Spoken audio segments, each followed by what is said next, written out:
અમેરિકાના વિઝાના નામે 10 લાખની છેતરપિંડી, પત્નીના સ્પોન્સર વિઝા લેવાના ચક્કરમાં વેપારી સાથે ખેડાનો કાર્તિક પારેખ ખેલ કરી ગયો. ટુકડે ટુકડે રૂપિયા પડાવી વિઝા અપાવવાના સમયે ગાયબ થયો હતો.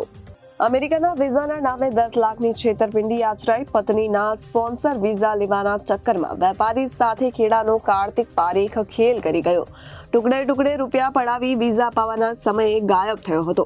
વેપારીએ કતારગામ પોલીસ મથકે નોંધાવી ફરિયાદ. કતારગામ પોલીસે આરોપી કાર્તિકની ધરપકડ કરી વધુ તપાસ હાથ ધરી છે.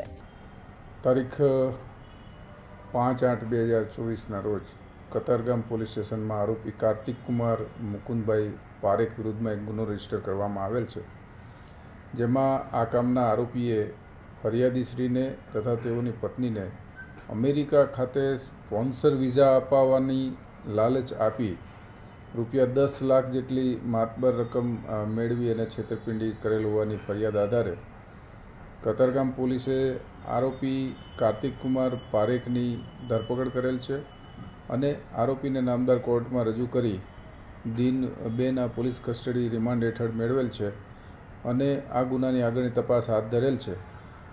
આ આરોપીએ હાલના ફરિયાદી સિવાય અન્ય કોઈ ભોગ બનનાર સાથે આ પ્રકારના કૃત્યો કરી નાણાંની ઉચાપત છેતરપિંડી કરેલ છે કે કેમ તે દિશામાં પણ પોલીસે તપાસ હાથ ધરેલી છે અને જો આવી કોઈ હકીકત જણાઈ આવશે તો આરોપી વિરુદ્ધ અન્ય કોઈ ફરિયાદી મળેથી અન્ય ગુના પણ દાખલ કરવાની તજવીજ કરવામાં આવશે.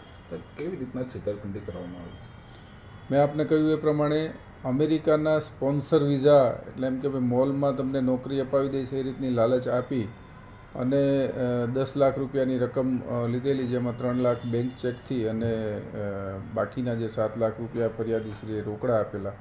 આ રીતે અમેરિકા જવાની લાલચમાં આવીને ફરિયાદીશ્રી આ આરોપીનો ભોગ બનેલ હોવાનું હકીકત જણાવેલ છે. Reporter Hitesh Prajapati, Janadesh news, Surat.